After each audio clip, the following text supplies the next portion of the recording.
Hello. Before we begin, a quick note. The Bore You to Sleep podcast relies on you and sponsors, which means you will hear a quick advertisement before the beginning of tonight's episode. While the podcast is free, you are welcome to subscribe for just $2.99 per month, which supports the creation of this podcast and gives you an ad-free listening experience. Simply click the link in the show notes from your podcast app. Rest easy.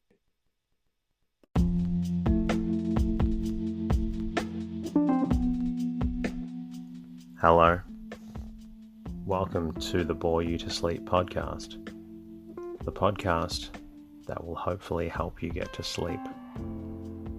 I am going to read an open source book, one that is not particularly interesting, but one that is hopefully boring enough to get you to sleep. Tonight's reading comes from The Scarlet Letter, written by Nathaniel Hawthorne and published in 1850. This story is a historical fiction set in the Puritan Bay colony during the 1600s.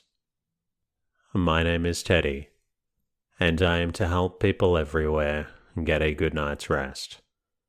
Sleep is so important, and my mission is to help you get the rest you need. The podcast is designed to play in the background while you slowly fall asleep. For those new to the podcast, it started from my own struggles with sleep. I wanted to create a resource for others facing similar challenges, and I'm so grateful for the amazing community we've built together. I thank everyone who shared their words of gratitude with me during the week. Whether through the website or your podcast app, your messages mean the world to me. A special thank you to new subscribers and Patreon sponsors. Your support is what allows me to keep bringing out new episodes for those who need them. This podcast is self-made and self-produced. My goal is to keep this podcast free and accessible to everyone.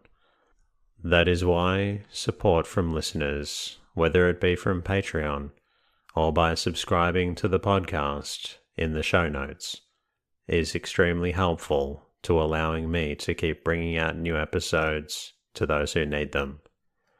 If you find the podcast beneficial and would like to support it, there are a few ways you can contribute. Following the podcast in your podcast app and leaving a comment is a very simple way to support. Becoming a subscriber for $2.99 per month by clicking on the link in the show notes. This is incredibly helpful in supporting episode creation.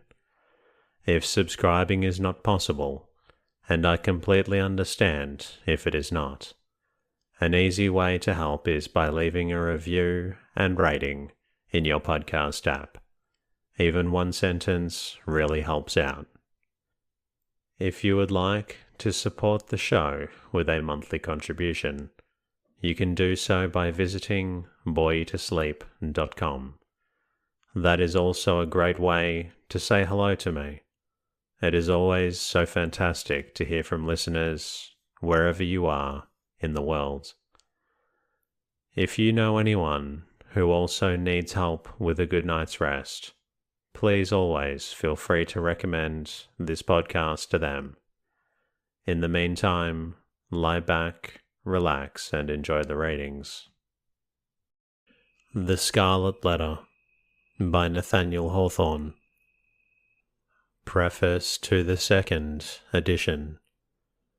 Much to the author's surprise, and if he may say so without additional offence, considerably to his amusement, he finds that his sketch of official life, introductory to the Scarlet Letter, has created an unprecedented excitement in the respectable community immediately around him. It could hardly have been more violent. Indeed, had he burned down the custom house and quenched its last smoking ember in the blood of a certain venerable personage against whom he is supposed to cherish a peculiar malevolence. As the public disapprobation would weigh very heavily on him, were he conscious of deserving it, the author begs leave to say that he has carefully read over the introductory pages with a purpose to alter or expunge whatever might be found amiss, and to make the best reparation in his power for the atrocities of which he has been adjudged guilty. But it appears to him that the only remarkable features of the sketch are its frank and genuine good humour, and the general accuracy with which he has conveyed his sincere impressions of the characteristics therein described. As to enmity or ill feeling of any kind, personal or political, he utterly disclaims such motives. The sketch might, perhaps, have been wholly omitted, without loss to the public, or detriment to the book, but having undertaken to write it, he conceives that it could not have been done in a better or a kindlier spirit, nor so far as his abilities availed, with a livelier effect of the truth. The author is constrained, therefore, to republish his introductory sketch without the change of a word. Salem, March 30, 1850. The Custom House. Introductory to the Scarlet Letter. It is a little remarkable that, though disinclined to talk over much of myself and my affairs at the fireside, and to my personal friends, an autobiographical impulse should twice in my life have taken possession of me in addressing the public. The first time was 3 or 4 years since, when I favoured the reader, inexcusably, and for no earthly reason, that either the indulgent reader or the intrusive author could imagine, with a description of my way of life in the deep quietude of an old manse. And now, because beyond my deserts I was happy enough to find a listener or two on the former occasion, I again seize the public by the button and talk of my 3 years' experience in a custom house. The example of the famous P.P. clerk of this parish was never more faithfully followed. The truth seems to be, however, that when he casts his leaves forth upon the wind, the author addresses, not the many who will fling aside his volumes or never take it up, but the few who will understand him better than most of his schoolmates or life-mates.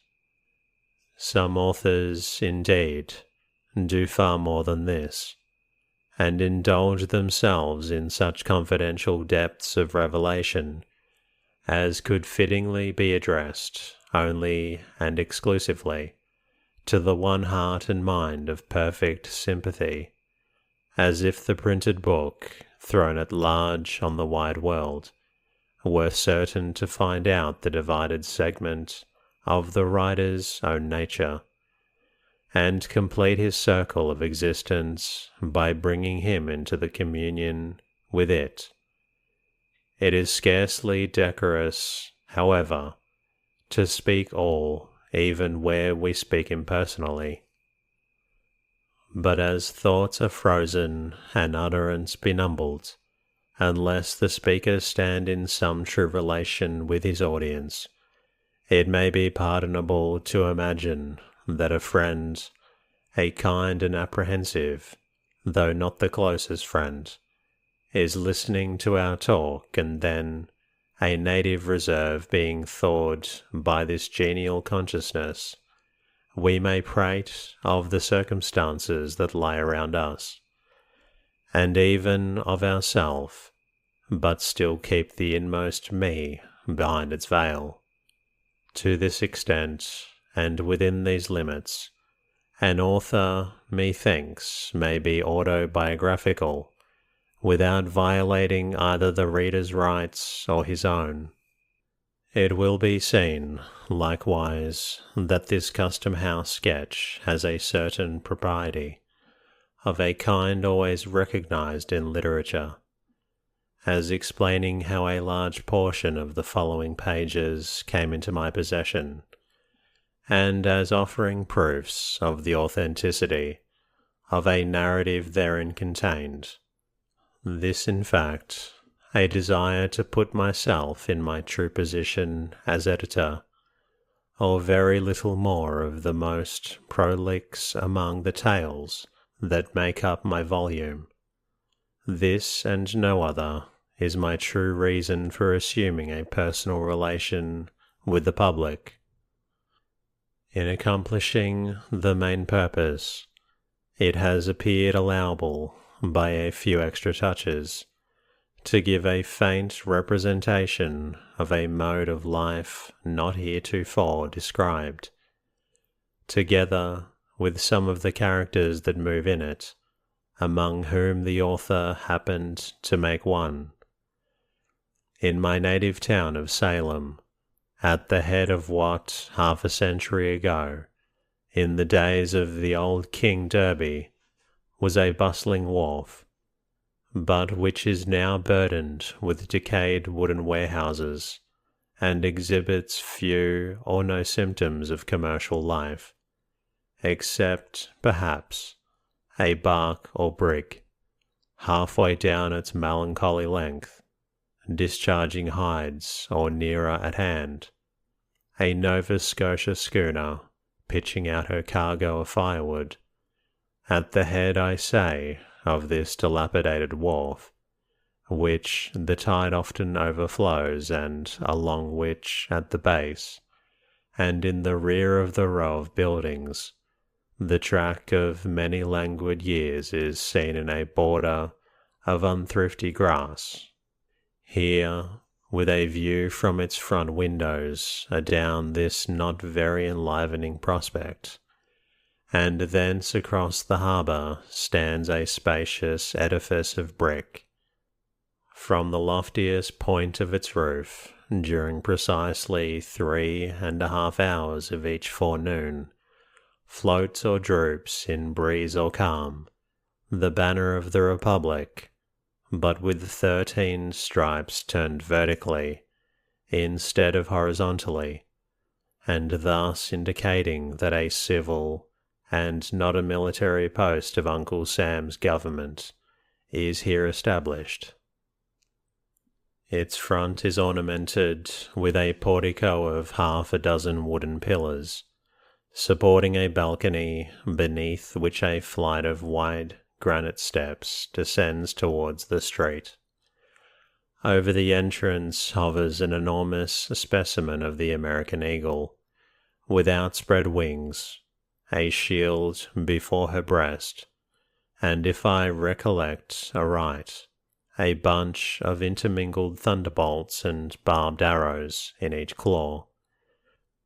With the customary infirmity of temper that characterizes this unhappy fowl, she appears, by the fierceness of her beak and eye, and the general truculency of her attitude, to threaten mischief to the inoffensive community, and especially to warn all citizens, careful of their safety, against intruding on the premises which she overshadows with her wings.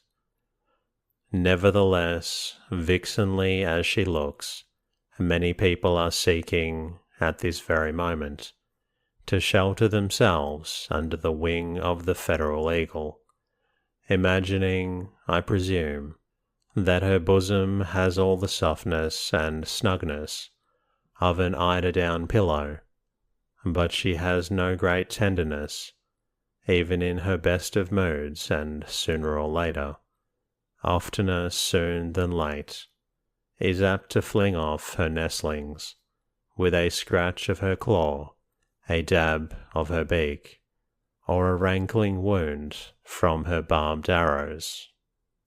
The pavement round about the above-described edifice, which we may as well name at once as the custom house of the port, has grass enough growing in its chinks to show that it has not, of late days, been worn by any multitudinous resort of business.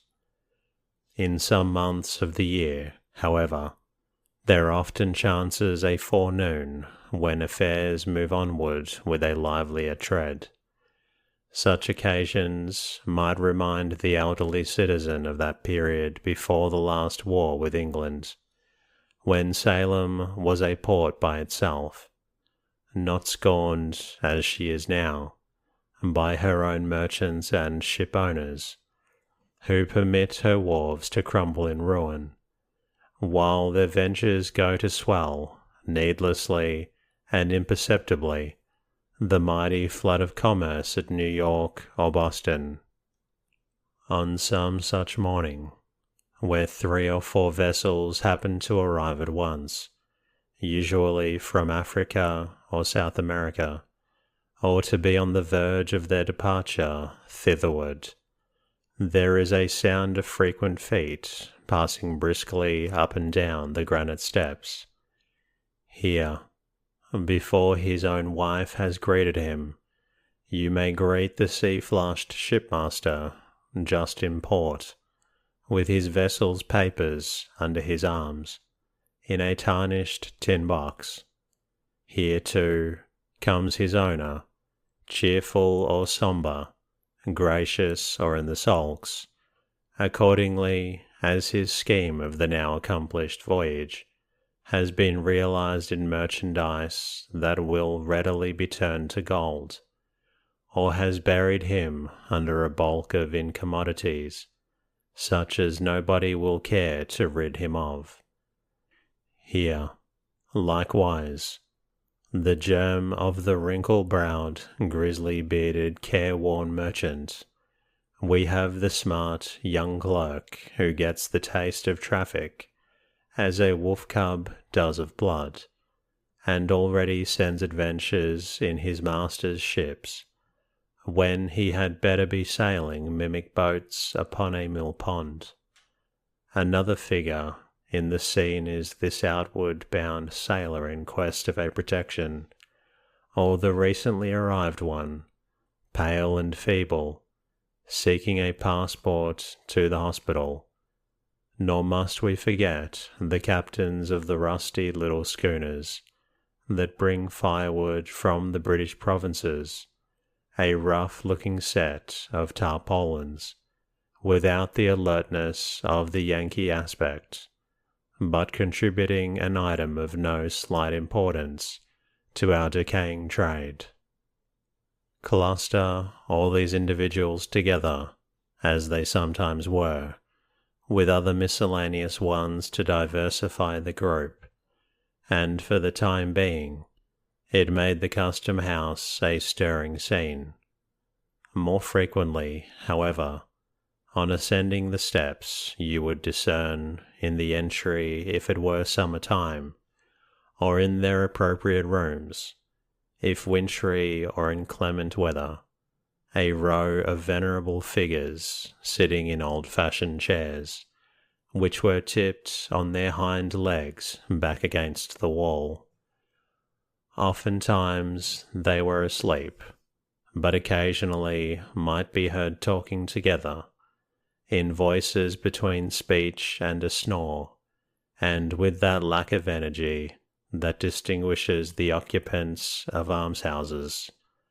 These old gentlemen, seated like Matthew, at the receipt of customs, but not very liable to be summoned thence, like him, for apostolic errands, were custom-house officers.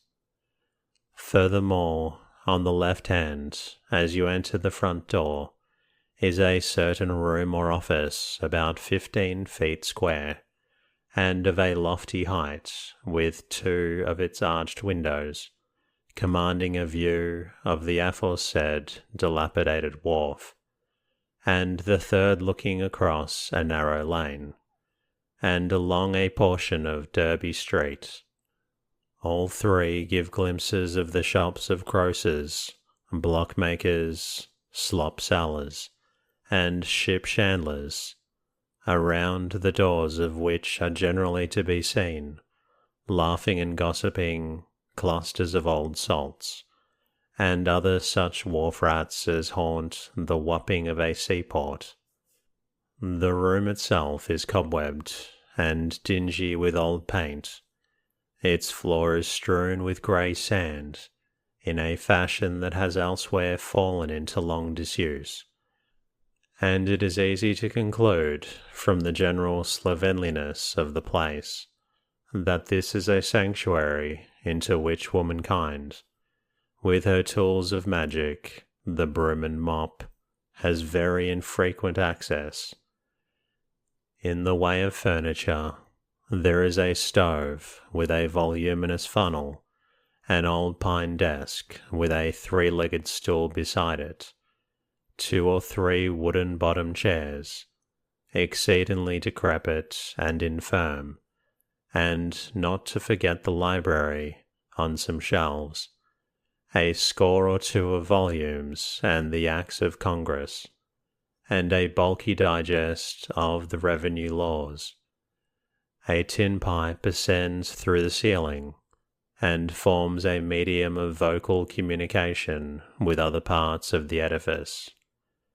And here, some 6 months ago, pacing from corner to corner, or lounging on the long-legged stool, with his elbow on the desk and his eyes wandering up and down the columns of the morning newspaper, you might have recognized, honoured reader, the same individual who welcomed you into his cheery little study, where the sunshine glimmered so pleasantly through the willow branches, on the western side of the old manse.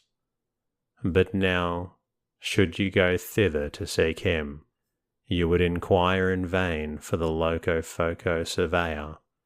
The besom of reform has swept him out of office, and a worthier successor wears his dignity, and pockets his emoluments.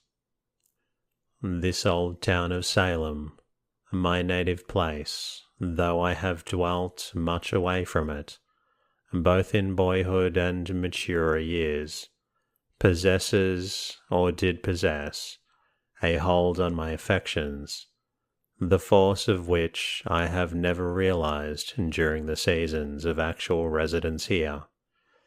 Indeed, so far as its physical aspect is concerned, with its flat, unvaried surface, covered chiefly with wooden houses, few or none of which pretend to architectural beauty, its irregularity, which is neither picturesque nor quaint, but only tame, its long and lazy streets, lounging wearisomely through the whole extent of the peninsula, with Gallows Hill and New Guinea at one end, and a view of the almshouse at the other, such being the features of my native town, it would be quite as reasonable to form a sentimental attachment to a disarranged checkerboard. And yet, though invariably happiest elsewhere, there is within me a feeling for old Salem, which, in lack of a better phrase, I must be content to call affection. The sentiment is probably assignable to the deep and aged roots which my family has struck into the soil. It is now nearly 2 centuries and a quarter since the original Briton, the earliest emigrant of my name, made his appearance in the wild and forest-bordered settlement, which has since become a city. And here his descendants have been born and died, and have mingled their earthy substance with the soil, until no small portion of it must necessarily be akin to the mortal frame wherewith, for a little while, I walk the streets. In part, therefore, the attachment which I speak of is the mere sensuous sympathy of dust for dust. Few of my countrymen can know what it is, nor as frequent transplantation is perhaps better for the stock, need they consider it desirable to know. But the sentiment has likewise its mortal quality. The figure of that first ancestor, invested by family tradition with a dim and dusky grandeur, was present to my boyish imagination as far back as I can remember. It still haunts me and induces a sort of home feeling with the past, which I scarcely claim in reference to the present phase of the town. I seem to have a stronger claim to a residence here on account of this grave, bearded, sable-cloaked and steeple-crowned progenitor, who came so early with his Bible and his sword, and trode the unworn street with such a stately port, and made so large a figure as a man of war and peace, a stronger claim than for myself, whose name is seldom heard and my face hardly known. He was a soldier, legislator, judge. He was a ruler in the church. He had all the puritanic traits, both good and evil. He was likewise a bitter persecutor, as witness the Quakers, who have remembered him in their histories and relate an incident of his hard severity towards a woman of their sect, which will last longer, it is to be feared, than any record of his better deeds, although these were many. His son, too, inherited the persecuting spirit, and made himself so conspicuous in the martyrdom of the witches, that their blood may fairly be said to have left a stain upon him, so deep a stain indeed that his old dry bones in the Charter Street burial ground must still retain it, if they have not crumbled utterly to dust. I know not whether these ancestors of mine bethought themselves to repent, and ask pardon of heaven for their cruelties, or whether they are now groaning under the heavy consequence of them, in another state of being. At all events, I, the present writer, as their representative, hereby take shame upon myself for their sakes, and pray that any curse incurred by them, as I have heard, and as the dreary and unprosperous condition of the race, for many a long year back, would argue to exist, may be now and henceforth removed. Doubtless, however, either of these stern and black-browed Puritans would have thought it quite a sufficient retribution for his sins, that after so long a lapse of years, the old trunk of the family tree, with so much venerable moss upon it, should have borne, as its topmost bough, an idler like myself. No aim that I have ever cherished would they recognize as laudable, no success of mine in my life, beyond its domestic scope, had ever been brightened by success, would they deem otherwise than worthless, if not positively disgraceful. What is he, murmurs one grey shadow of my forefathers to the other, a writer of storybooks? What kind of a business in life, what mode of glorifying God or being serviceable to mankind in his day and generation may that be? Why, the degenerate fellow might as well have been a fiddler. Such are the compliments bandied between my great-grandsires and myself across the gulf of time. And yet, let them scorn me as they will, strong traits of their nature have intertwined themselves with mine. Planted deep in the town's earliest infancy and childhood, by these two earnest and energetic men, the race has ever since subsisted here, always, too, in respectability, never so far as I have known, disgraced by a single unworthy member, but seldom or never, on the other hand, after the first two generations performing any memorable deed, or so much as putting forward a claim to the public notice. Gradually, they have sunk almost out of sight as old houses, here and there about the streets, get covered halfway to the eaves by the accumulation of new soil. From father to son, for above 100 years, they followed the sea, a grey-headed shipmaster in each generation, retiring from the quarter-deck to the homestead, while a boy of 14 took the hereditary place before the mast, confronting the salt spray and the gale, which had blustered against his sire and grandsire. The boy also, in due time, passed from the forecastle to the cabin, spent a tempestuous manhood, and returned from his world wanderings, to grow old and die and mingle his dust with the natal earth.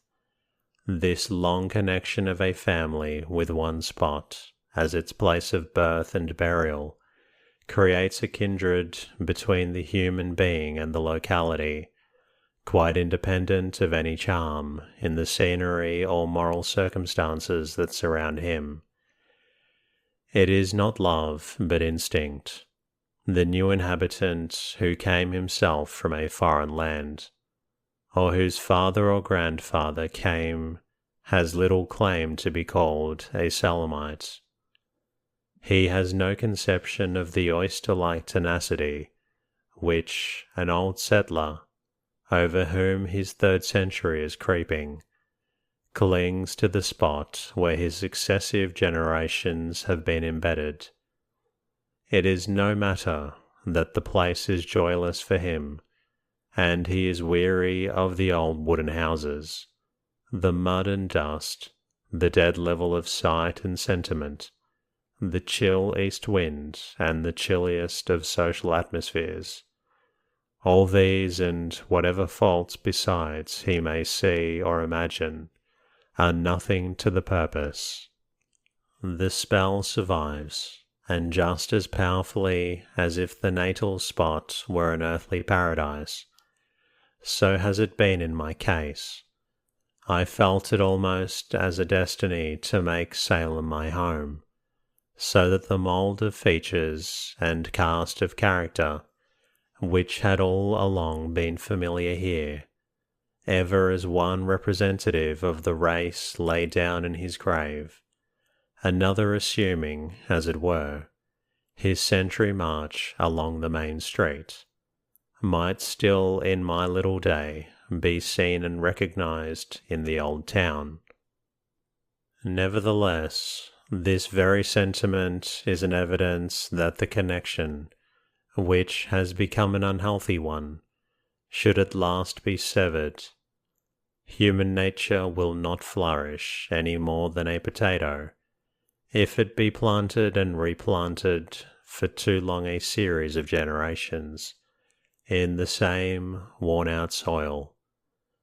My children have had other birthplaces, and so far as their fortunes may be within my control, shall strike their roots into unaccustomed earth.